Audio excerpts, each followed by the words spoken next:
हाय, hello, नमस्कार. तर सकाळी इतकं छान ऊन पडलं होतं आणि सकाळी लवकर काम आवरून घेतलं होतं आणि मग हे पण इथे उन्हात बसले होते. आणि कार्तिक एकटा असला ना, तुम्हाला काय सांगू, त्याचे इतके नखरे असतात ना, काही ना काही कुटाणा केल्याशिवाय तो राहणारच नाही आहे, असं झालेलंच नाही आहे. पण मग काही ते माझ्या झाडावर नजर गेली, म्हणजे हे आहे मोगऱ्याचं झाड.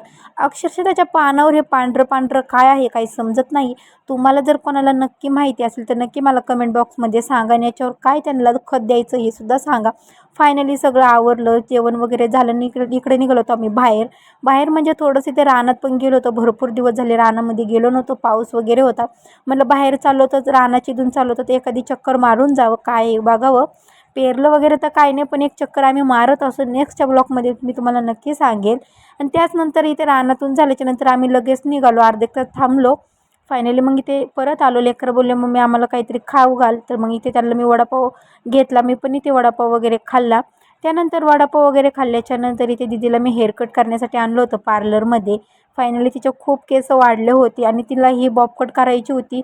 मी तिला बोलले लेअर कट कर, पण ती ऐकतच नाही आहे. तर तिने हा कट केला. फायनली सगळं काम वगैरे आमचं आटपलं आणि मग घरी निघालो. घरी निघाल्याच्यानंतर मग इथे मस्तपैकी मी चहा ठेवला अद्रकवाला. यांना चहा ठेवला, मला पण चहा ठेवला आणि त्या लेकरांना मी दुधाची बासुंदी केली होती. याला बोलले, तुला खायची का? तो नाहीच बोलला. तर भेटू नेक्स्टच्या ब्लॉगमध्ये. Bye bye.